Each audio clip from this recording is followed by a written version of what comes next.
when you go to an orchestral concert, you're probably going to hear mostly dead composers and mostly men composers. I'm alive and I'm a woman, and so that makes me a kind of a different breed in your normal orchestral environment. And it's interesting because when I go into the orchestra scene, I'm like a litmus test. I know sort of now how I'm going to be treated. I'm a different breed. And in our world today, this has become a big problem in the classical world. No question about it. It's the only world in music that doesn't treat its newest art form as natural part of the art form, unfortunately. There are a lot of reasons for that, which have to do with economics, have to do with orchestral budgets, orchestral audiences, and education.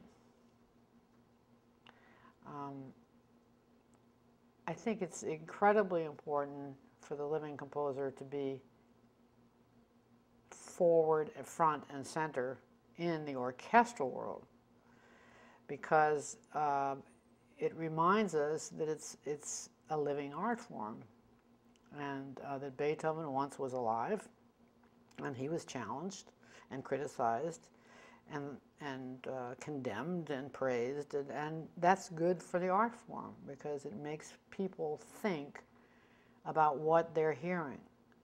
So when I'm next to Beethoven, I think I help Beethoven, actually, because the audience feels empowered to criticize me. Who is this composer, they say?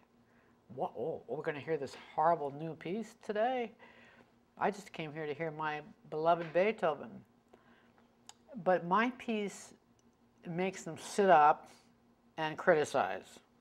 I like this piece, I don't like this piece, I like it because, I don't like it because. And maybe that somehow goes over to Beethoven, because Beethoven is now so enshrined, and he's one of my favorite composers, I have to add, but he's so enshrined in gold and encased in this gigantic statue that everybody goes, oh, well, I can't have an opinion about that. He's too big for me. Too famous, too big, blah, blah. So they retreat into their seats. But with me, they sit up.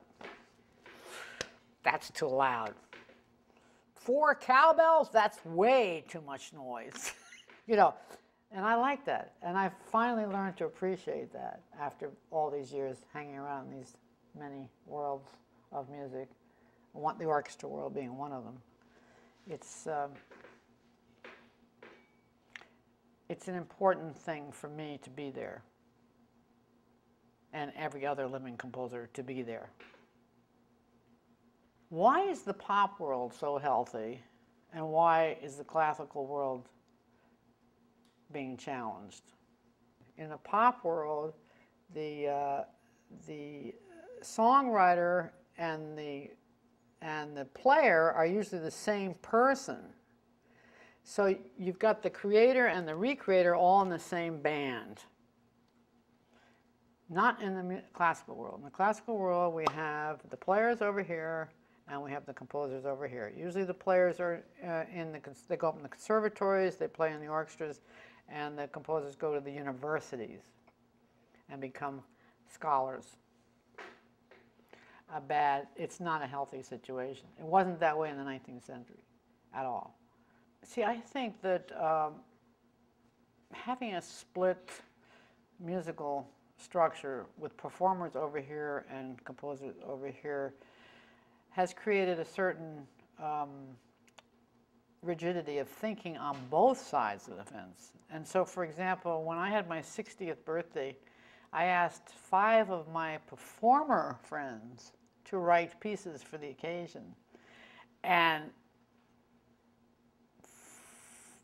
4 of them said, wow, I've never been asked to write a piece. And the 5th one said, what? Me write a piece? Are you crazy? I mean, I had asked him to go over some huge wall, and I knew he wouldn't do it. I knew he wouldn't do it. But the other four said, yes, this is really interesting, and they were very good performers, too. And I had written a lot of pieces for them.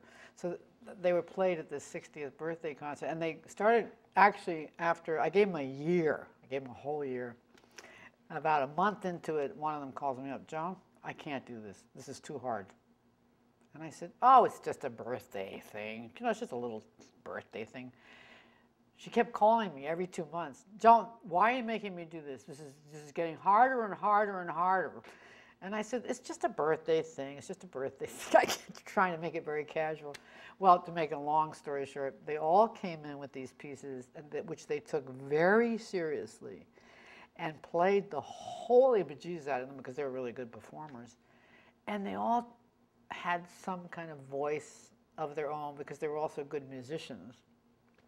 And they all came up to me afterwards and said, that was one of the best musical experiences I've ever been asked to do. Thank you so much for that. So I keep trying to reverse the roles so that we keep crossing these boundaries. Because the performers have to understand that these directions on the page came from a person. They forget that.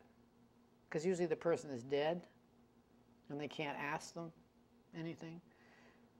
So I think in our schools we need to get these two people back together again. We have to have the performers compose and the composers perform and get them back together so that they're on either side of the fence. Very important for the health of our field.